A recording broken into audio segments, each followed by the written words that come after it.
maviucha pepani pitani ku skulu tigailenso marandi pochipisira mbirasi ndikulandeni nonse pano pa Sam Mavita YouTube channel. Musiku ya lero muli ndi ine Sam ndikhala ndikucheza ndi mmodzi mwa achinyamata amene ayeserako ndithu kutukula luso makamaka ku nkhani za mayimidwe.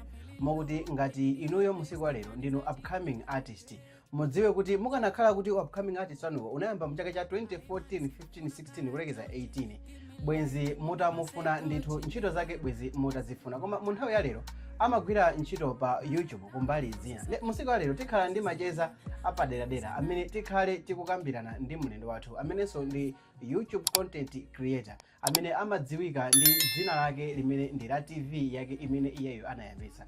TV yake yotchedwa AM TV amene ndi Amunamizo. Takulandira nkolo. Tathokoza madam. Ule mwana. Ziko mukwambia. Ziko. So kuona ndi kutali. Pesa kujoni kota bwerako pano patili kunoko ndi tifatone kuti life mutilandira motani pano kunoko. Ife takulandira. Ziko. Monga mmene mukuonera ku background limodzi ndi ma videos amene akuoneka musimu. Definitely mukuoneka kudziwiratu kuti kuno ndi kwa Amunamizo chifukwa background yathu si iyi, otherwise background yathu ndi iyi imene mmayidziwa nthawi zonse, koma kunoko kumene tili ndi kwawo kwa Amunamizo, koma ativomereza kuti musiku ali limene tabwera kuzacheza nawo Amunamizo tigwise ntchito studio yawo koma mudzina la Sam Mavita. So musiku ali tikhatukambana matopiki osiyanasiyana makamaka kunkhani zokhuzana ndi moyo wa chinyamata osiku ndi siku, ma upcoming artist komanso kuphatikiza apopo ma YouTube, anthu amene amapanga ma videos pa YouTube ku Malawi kodi mwayi wawo ndi otani. So yeah, macheza ayambe mukhoza menya kasipi nkolo. Oh, timenye kasipi kae. Ndivuleso ma glass. Mkuziwa kale. Okay, sharp. So I say macheza ayambe mwa basic. Of course ineyo ndine information yache pamene makuziwa. Kama kukuziwa kanga tisapangise ngati kuti umvera kukuziwa. Dzina lako ni nani? Ine dzina langa ndi Samson Chitsamba. Samson Chitsamba. Nthawi imene ndinakuona koyamba pa YouTube. Inali nthawi imene unkagwira ntchito ku malawimusic.com. Ndagwira. Yeah. So imodzi mwa program imene unakhala nayo, imodzi imene imandisangalatsa ndi interview imene unapanga ndi Matse. Okay, so tango ndifotokozera how was the experience kukhala ndi Matse in the same room kumafunsa mafunso kumayankha and those kind of stuff. Okay, chimene ngachitike chinachitika kozi ineyo ndakulira ku Lilongwe. Yeah. Ndimapanga associate ndi magazo kuti ndo oblowa kale. Yeah. Nde kukumana ndi Matse ngati kumpanga interview imene chakusine ngati kuti mpaka nakuti kututumuka kwambiri kuti paka mtima pa janjani. Kozi so ndili ku Lilongwe konko ndinkacheza naye. Yeah, okay. Ndikacheza naye kuti ngati ma friends kuchira kumayaka pamboyo pachopezana chanjani. Yeah. Sikuti naye ngati kuti mpaka nachopya kwambiri.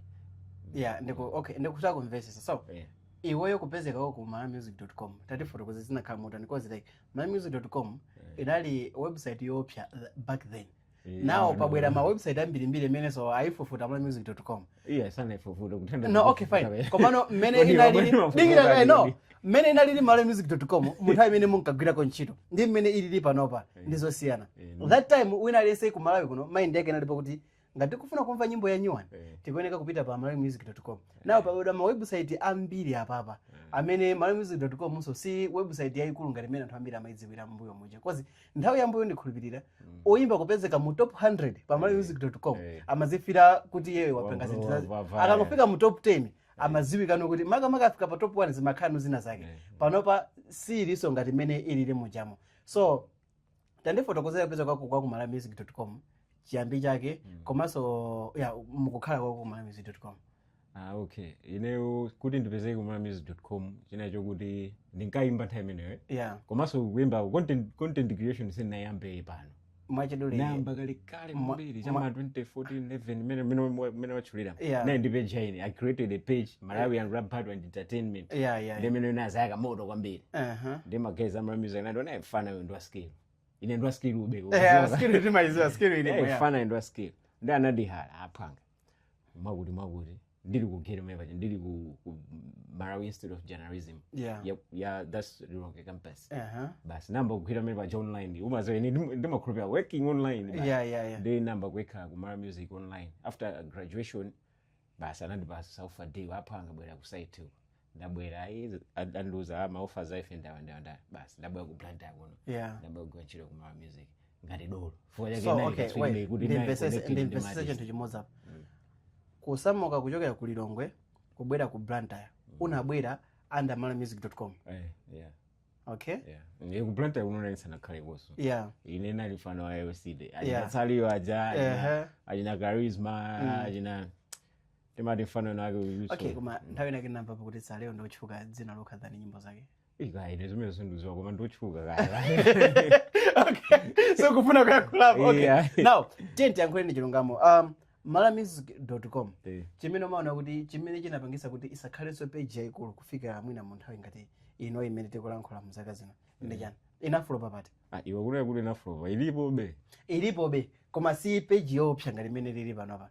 Panopa ndikhonza ku challenge anthu mwina ma artist angapo amene nyimbo zawo album yawo kuyambirira sanayike pa malawimusic.com. Anayike pa ma website ena than malawimusic.com. Panopa mesa ngine ndiye monetization man. Aliyesa afuna chase pay pa content yake. So nkhani sikuflopa koma nkhani ndi monetization. So aliyesa kuchita chase pa page yake. Komanso tingoti ignore basi mvaba. Okay. Anthu ambira mayankhola kuti malawimusic.com back then makomerera ma artist. Maka tikabwera nkhani kukhuza ndi ma artist amene mwina sakumveka like si otchuka kwambiri machaja ndalama zambiri kuti muchita upload nyimbo. Mwene. Music ili mafunika ndalama beru kuchaja kuti ndalama zambiri mwakuti bwaji basa mutu badi sito mafunika kuti ukhale ndalama kuti fine. Okay, dikira anthu amasokoleza skill ruspa yokhalisunga. Okay, pali okay fine ndi chisanzo ngati ichi Dream anakanidwa kuchita upload nyimbo zake pa malawimusic.com chifukwa cha 5000 kwacha. So Dream mukamfusi Dream nyimbo za Dream kuti zambapezeka pa Malawi Music mesa nampagira ndende. Okay fine, then that's the great. Koyambirira anakanidwa chifukwa kuti analibe drama then back then nzake nemene anampasa ndama kwana 5000 kwacha kukutumizira ninuyo mwachita upload nyimbo zake. Okay, titokora si kuti ndima friends ene DJ amene anatumizira nyimbo zake tactic ndamglow naye anatumiza ase balifana uyu amathaja njani ndikutumiza nyimbo zake abamwe kuyambira naye panga upload pa Malawi Music. Of course after kulipira 5000 5000 iswenali EP inali EP yokuti yambiri ya nyimbo zambiri yamafunika bekuipa ndalama zambiri nanga mutu panopa chabwino inakhala kuti sinampangire EP imene. Okay fine. Okay, dikira music imafunika ndalama. Tichedwepo malawimusic.com right? Chinthu chili ndi dzina la malawimusic.com. So does it mean kuti munthu amene alibe drama completely alibe mwayi ku malawimusic.com? Fusolewele ndi sinduzwa kuti ndiyankha motani koma munthu ngati ali drama. Okay, mwachidule alipera kuyankha ngati kuti munthu amene alibiretu ndalama ku malawimusic.com ali ndi mwayi. Mu tsiku la lero tikucheza ndi Amuna Miso amene ndi mmodzi mwa ma content creators otchuka kwambiri ku Malawi. Ali ndi page yake ino AMTV pa YouTube pompano. Mutangopita pa YouTube ndikuchita search AMTV Malawi. Maika Malawi kumapita? AMTV Malawi. Uyamba kundikumbaso katero so. No. AMTV Malawi. Kumeneko ndikuti content mwakaipeza ndi content yabwino ende chimodzi mwa chinthu chimene ndimayamikira. Amapanga post content koyamba. Malawi monse muno mwa YouTube onse. Ndikhonza kukusimikizirani kuti ndi Malawi amene amakhonza kuchita cover mwambo onse wa chinthu chonse chimene chikuchitika chofunikira mu dziko. So ndi page yabwino guys, after video hii mupite makachite cheki. Tili pa nkhani ina yachiwiri. Okay. Tikabwa nkhani yokhuza ndi ma upcoming. Tili pa nkhani yokhuza ndi ma upcoming. So kumalawimusic.com tachokako. Okay. Tachokako kwambiri. Munachoka ku Blantyre kubwera. Okay, munachoka ku Lilongwe kubwera kuno ku Blantyre. Kuzakhazikika. Panopa munakhazikika. You can confirm that. Ine ndikanki yase. You can confirm that. Munakhazika ku Blantyre. Yeah. Okay. So pali ma artist ambiri amene before AMTV onali Amuna Miso. AM ndi Amuna Miso. Koma nopo yamba iwe Amuna Miso. Ine word kuti Amuna Miso. Panopa nachosa mawedze ena ngokhala AMTV. Okay?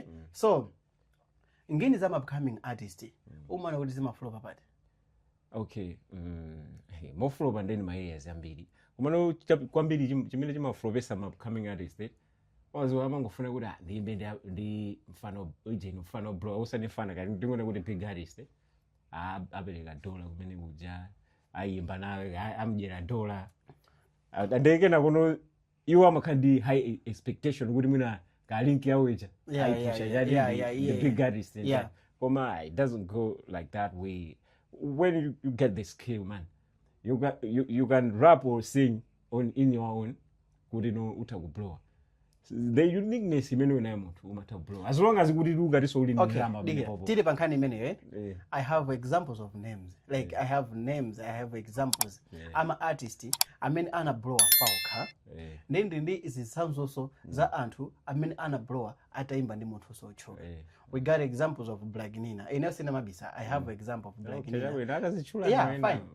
Amene anachoka after kuimba ndi in the Blaze. No, after kuimba ndi Nepmani. Nyimbo ya Chidawe Chikondi Changachi. So imene generally success ya ndani kodi inali success ya. Trindi oimba ya Bochi. Of course amaziwika mbuyo. Koma ifeyo ambiri tinanziwa ataimba ndi kwamba ndi mapachulo.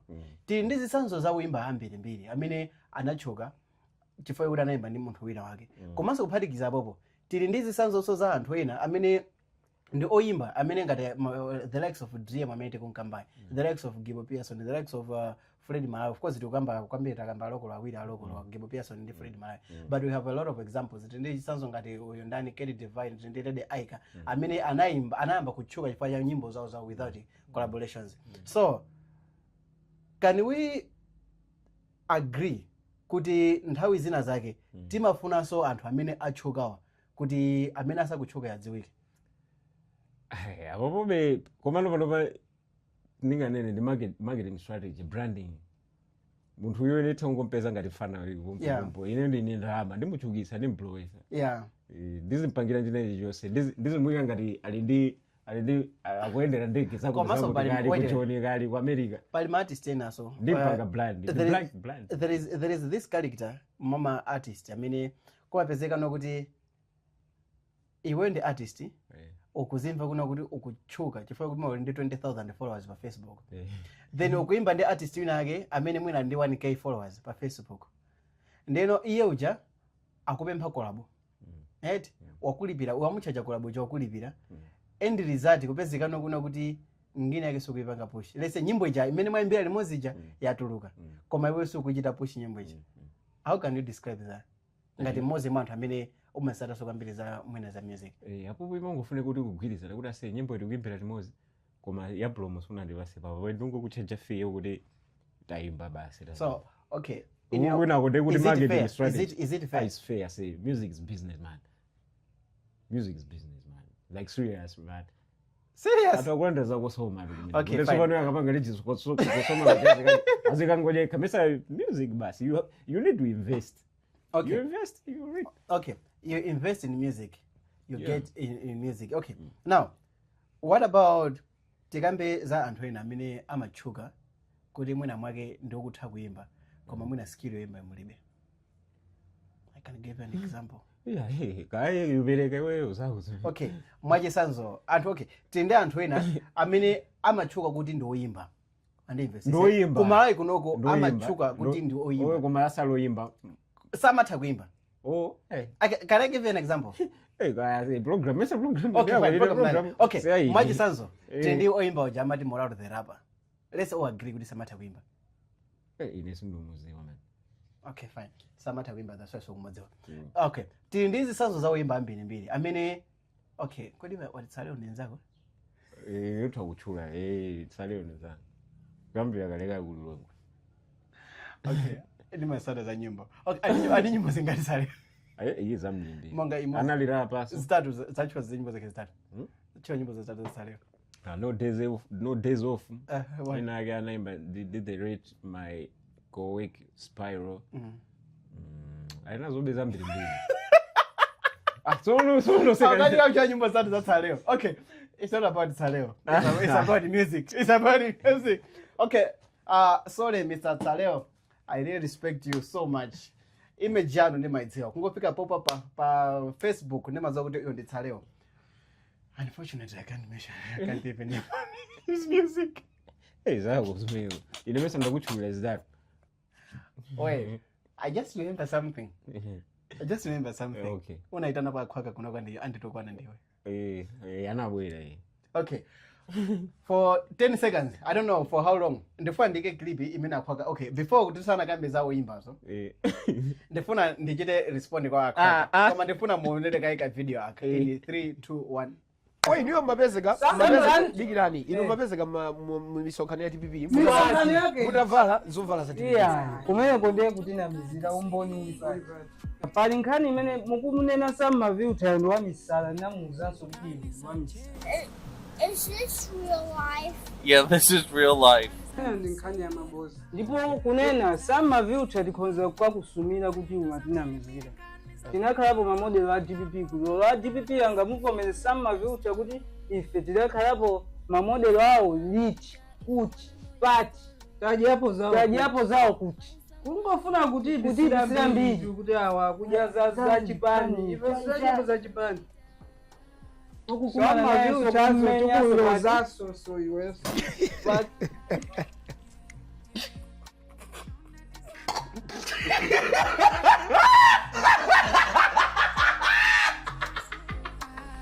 Okay, video imene mwangonera ndi video imene akhwaga amandira nkhula kuyankhula kuna kuti munthawi imene ndimafotokozana kuti zoimba zinawakanika anabwera ku music. Now mu video imene mwangoonera posachedwa akhwaga afotokoza kuti tikanakhala kuti tili ku studio ya Sam Viuta tikanapanga choncho.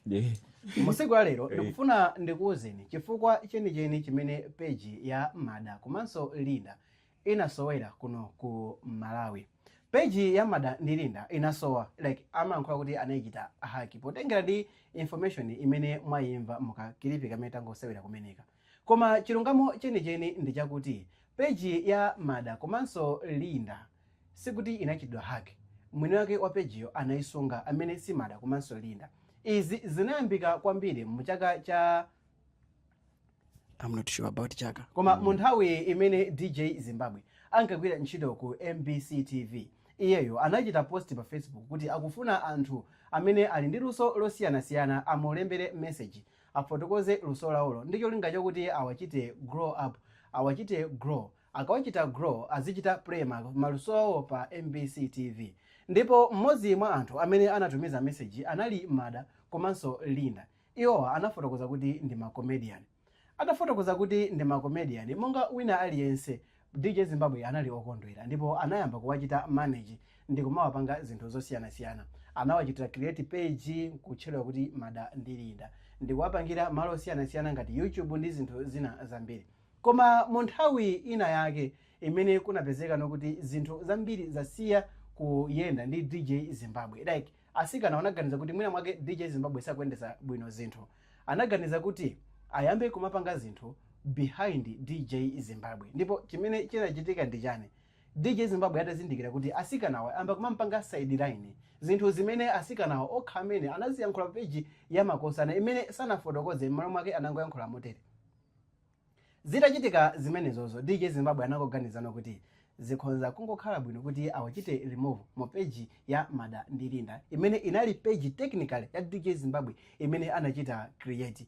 Anali manager, right? Now mukwazi wa terms and condition munthu akakhala manager. Atawachita out, atachita pitch out. Kunapezekano kuti siku lina Mada ndi Linda akufuna aloge ku page yawo ya Mada ndi Linda. Anapezano kuti page yo sikuoneka so even pa list ya mapage amene ali mufoni mwawo. Yeah, they were kicked out. Kumuyankhula DJ Zimbabwe anangopepesa kuti basi sakufunanso kuweka nawo limodzi page yake waichita ohodi.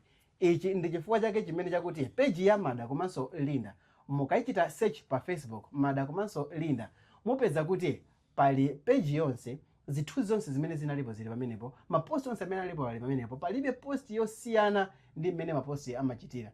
Mukachita access mapage amene anahakidwapo m'mbuyomo muzapeza kuti amapochitwa post zinthu zosiyana ndi zimene munthu yamachita post. Timadziwa kuti page ya munthuyo yahakidwa, koma page ya Mada ndi Linda amalawi sinahakidwe.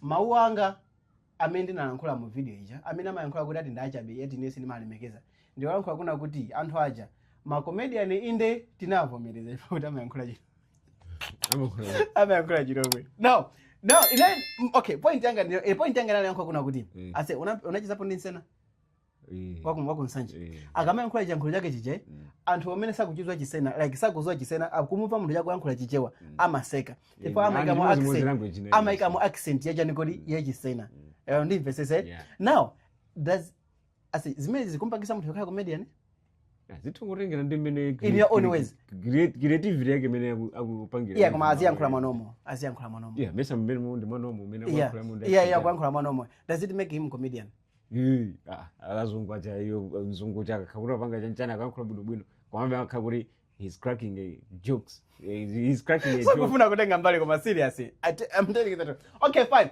now still more then I get that was episode imene zachita feature akhwaka ineso ndimayankhula so chiromwe does it make me a comedian iwe ababa iwe ndi comedian ine ndofuna ndiziseka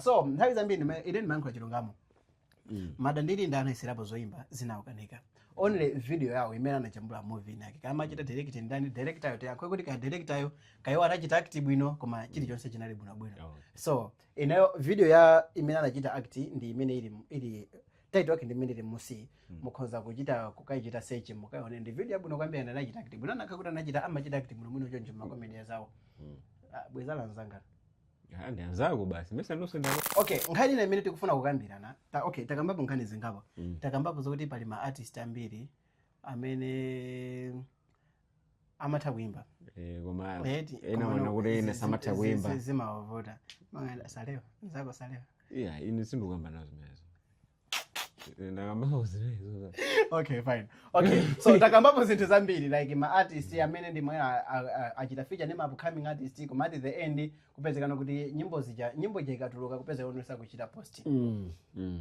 takambapo zinthu zambiri so munthawi yalero tifuna tikambepo za ma artist amene amapanga content pa YouTube kumatu nthawi 27 minutes past 5 ndichoke kumbayani ndipite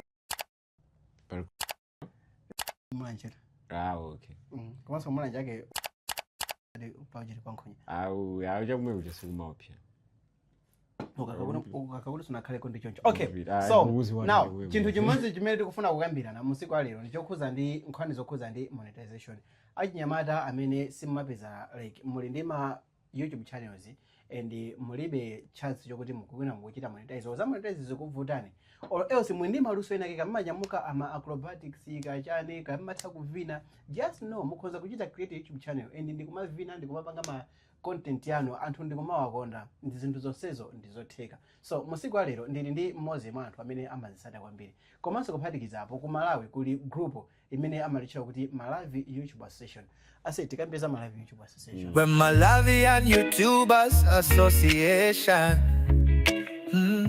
our aim is to encourage and promote content creation so that we should be one of the parts and parcels of bringing Forex to the nation. Some people can ask like how, so we're saying about don't mention. We're a group of people with the same goals and pure intentions. Malawi and YouTubers Association, Maya. We're coming very strong and we're about to raise our Malawi and YouTube flag higher. Malawi and YouTubers Association, Maya. We're coming very strong and we're about to raise our Malawi and YouTube flag higher. Kodi mulindi talent, nanga mumapanga nayo chani. Kuteka sosi mulipave musamango kalama. Wiritani nchito lusolanu asamaku na mizeni azinzanu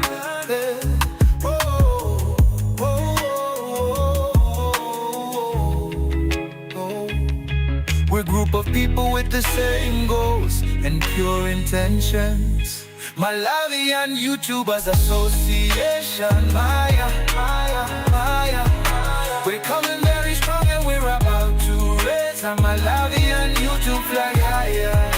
Malawi and YouTubers Association, Maya. We're coming very strong and we're about to raise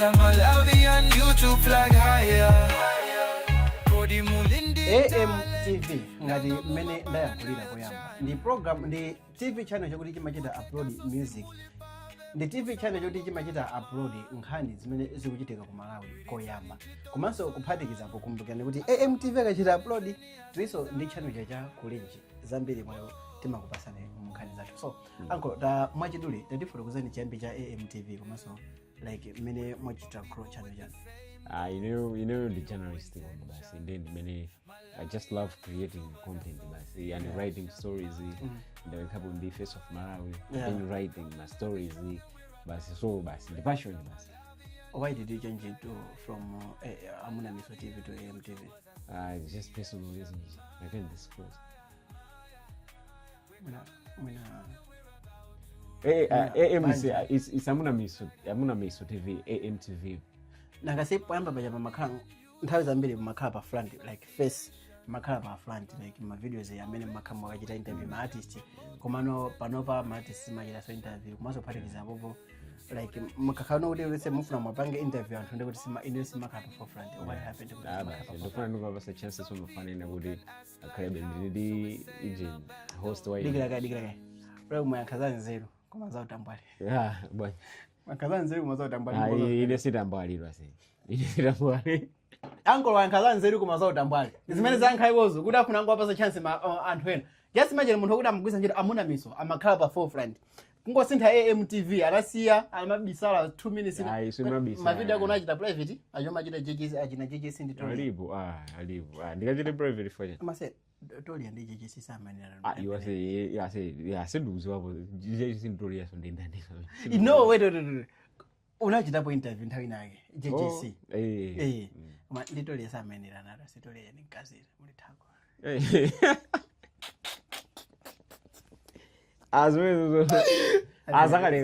Zakale kumasiya simo sakuthatha sisakufuna. Okay fine but tete ndiyankhole chilungamo. Tolia anachuka fukuti amatha kuimba chifukwa kuti amikoze chawe mene chifukwa kuti amikoze anafuna kuti achoke. Tolia ndi fere wine ndi Tolia. You don't want to talk about him. You don't want to talk about her. Yes fine let's talk. Tolia the artist yamaimba bo nemba na society fena. Answer my question Amuna Miso. Answer my question. We have only 3 minutes remaining. Okay. Yeah. Tolia the artist kuti amatha kuimba kanga anachoka ifo kuti amikoze amafuna kuti achoke. Amatha kuimba Tolia amatha kuimba rumuziwa kwambira kale amaimba amarapa ukankha kuti kumuza kwambira kale zichita contradict zimene JJC anayankhula kuti JJC anayankhula kuna kuti Tolia anayamba kuimba chifukwa chokuti atayamba kuchita date ndi JJC zikuoneka kuti akamupanga inspire munjira yake then anayamba kuimba.